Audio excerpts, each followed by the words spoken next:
I thought my family traditions were harmless. Strange, yes, but harmless. Until one night I discovered the truth. They weren't traditions at all. They were crimes, and I had been part of them my whole life. I always thought my family was a little unusual, but doesn't every kid think that at some point? We had our quirks, our rituals, our so-called traditions. And as a child, I just accepted them without question. It wasn't until I got older that I realized. Some of those traditions weren't quirky at all. They were illegal. I grew up in a small rural town where everyone knew each other, and secrets were hard to keep. My family, though, had plenty of them. My dad was the type of man who was respected by everyone, but feared in ways that didn't make sense to me as a kid. People would greet him with nervous smiles, and I always thought it was just because he was strict. Only later did I realize it was because people knew he was involved in things he shouldn't have been. But let me back up. One of the earliest traditions I can remember was the family harvest night. Every year, when the leaves started to turn orange and the air smelled like smoke from fireplaces, we would pile into Dad's truck and drive out past the edge of town. Mom would pack sandwiches, and my siblings and I would sit in the back, bundled in blankets, excited like it was some kind of holiday. We'd arrive at a farm not ours. It never was. And my dad, along with a couple of his brothers, would start gathering things. Sometimes it was corn, sometimes pumpkins, sometimes even livestock. I remember the night he loaded 2 squealing pigs into the back, while my mom hissed at him to hurry before the farmer noticed. As kids, we thought it was hilarious. A wild adventure. Dad even called it borrowing from the neighbors. He'd wink at us and say, "Tradition. Our family's always done this. You can't break tradition." And I believed him. We would come home late at night, the truck loaded with food, and Mom would act like it was the most normal thing in the world. We'd feast for weeks. I bragged to my friends at school that our family never had to worry about groceries because we had traditions. They'd laugh, not knowing what I really meant. The first time I realized something was off was when I was about 10. That year, the harvest night ended with sirens in the distance. My dad floored the gas pedal and we bounced around in the back of the truck, terrified and exhilarated at the same time. He managed to get away, and the adults laughed about it later like it was the funniest thing in the world. But even then, a small knot formed in my stomach. Why were the police chasing us if it was just tradition? Still, I kept quiet. Children are good at normalizing whatever they grow up with. The older I got, the stranger things became. By the time I was a teenager, the tradition wasn't just about stealing food. It had expanded. My uncles and cousins were all involved, and it became something like a family business. Tools, electronics, even cars. If someone in town left their shed unlocked, my family considered it fair game. My dad would tell me, "Son, don't ever forget what the world calls stealing. We call surviving. This is how our families always lived. This is our heritage." And the scary thing was, part of me believed him. Because we never went hungry. Because we always had things other families couldn't afford. Because my friends' parents worked long hours while mine just seemed to make things work. But deep down, I knew. I knew it wasn't right. One night, when I was around 16, we were out on another tradition run. My dad had parked the truck a few streets over from a nice house with a big garage. He and my uncle were inside, and I was left standing watch. I'll never forget that moment, the silence of the street, the way the air felt heavy with danger. A car rolled past slowly, and the driver glanced at me. I froze, my heart pounding.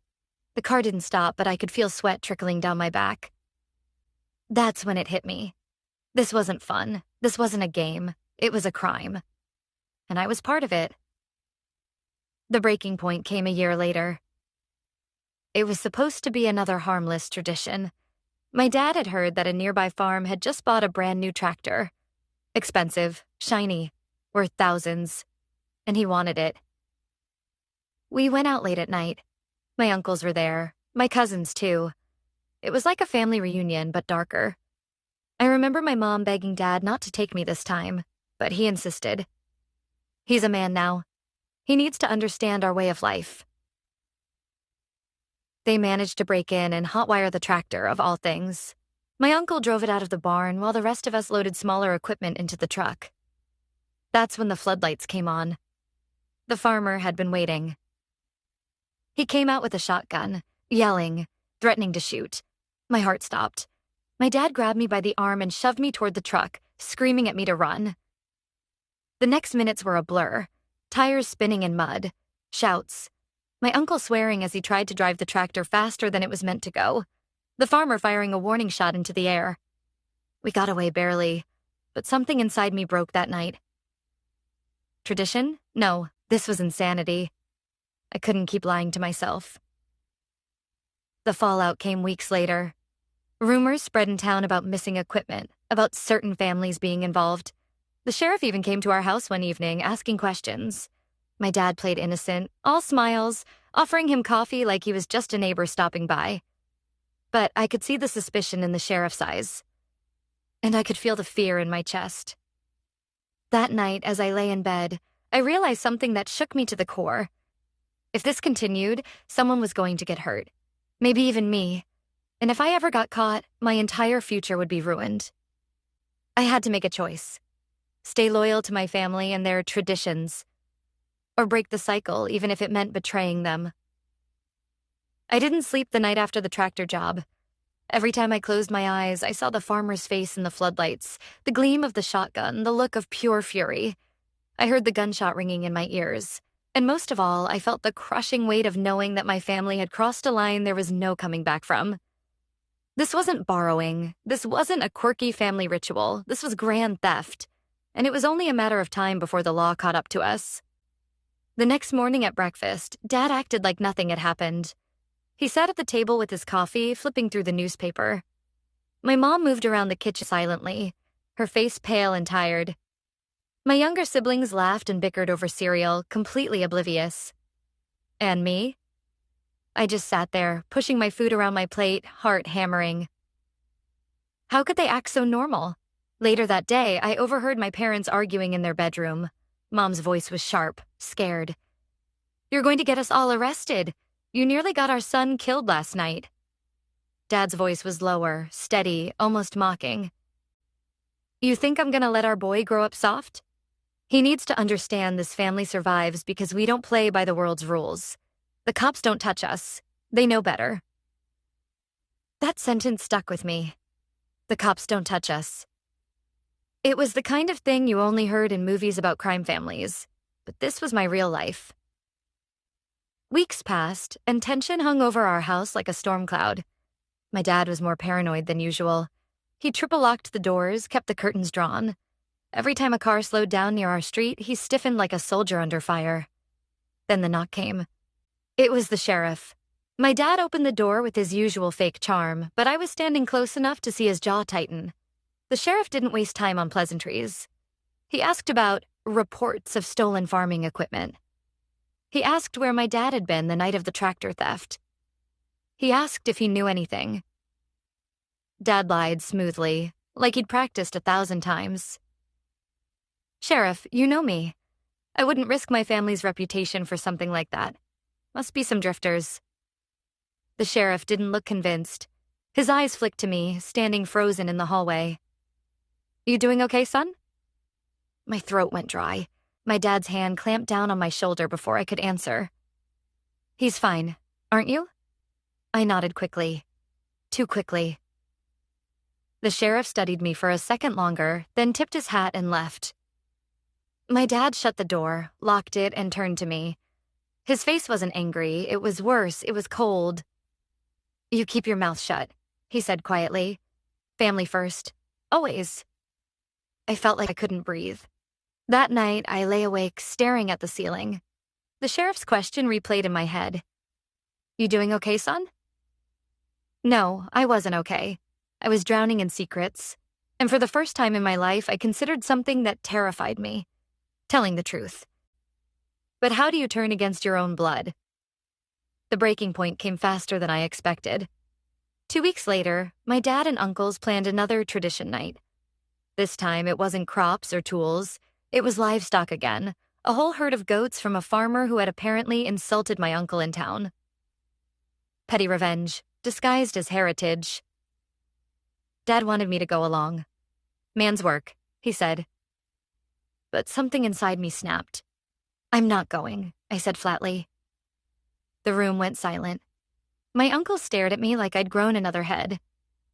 My dad's face darkened. What did you say? I said I'm not going. I'm done. His chair scraped against the floor as he stood.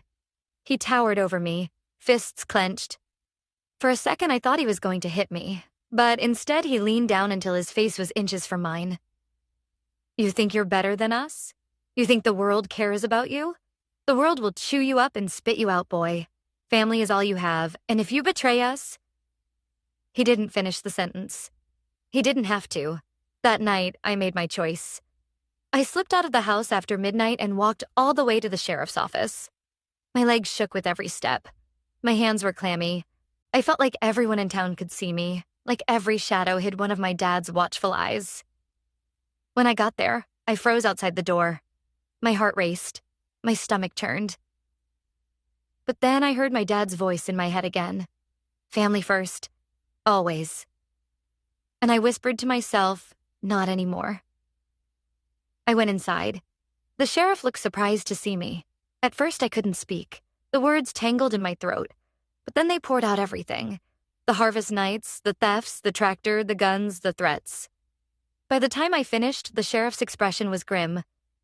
Son, he said slowly, what you just told me, you realize this means your father and a whole lot of your family could be going to prison? I nodded, tears burning my eyes. I can't do it anymore. If I stay, I'll end up like them. Or worse. He sighed heavily, then leaned forward. You did the right thing, but it's not going to be easy. The next few weeks were a blur of police reports, secret meetings, and questions that made my head spin. They wanted details, dates, names. I told them everything I could remember. And then, the arrests began. It was surreal, watching squad cars roll up to my house, to my uncle's houses, to my cousins'. Sirens pierced the night. Officers shouted commands. My dad was dragged out in handcuffs, still yelling about loyalty, about betrayal. His eyes found mine as they shoved him into the back of the car. The look he gave me will haunt me forever. It wasn't anger. It was disappointment. Like I had betrayed him. The trial that followed was brutal. The whole town showed up, whispering, pointing, gossiping. My family's dirty laundry was aired for everyone to see. Theft, burglary, fraud, decades of it. And through it all, I sat there, torn in two. On one hand, I knew I'd done the right thing. On the other, I felt like I'd ripped my family apart with my own hands. My mom barely spoke to me. My siblings were too young to understand, but I could feel their confusion, their hurt. My uncle spat curses at me in the courtroom. My cousins wouldn't even look at me. And my dad. He was sentenced to years in prison. When the judge read the verdict, he turned to me one last time. His voice was low, but I heard it clear as day. You're not my son anymore. It cut deeper than any punishment the court could give. It's been years since then. I don't live in that town anymore. I couldn't. The whispers, the stares, the weight of what happened, it was too much. I left after graduation and never looked back. Sometimes I still wake up in the middle of the night, heart pounding, convinced I hear my dad's voice. Sometimes I wonder if I did the right thing. If maybe loyalty should have meant more. But then I remember that shotgun, that farmer's face, the fear that lived in my chest every single day. And I remind myself, tradition doesn't make something right. Family doesn't excuse crime. And survival isn't worth losing your soul. If you're reading this and you think your family's traditions are a little questionable, trust your gut. You don't owe anyone your silence when it puts your future at risk. Sometimes the bravest thing you can do is break the cycle. Even if it means standing alone.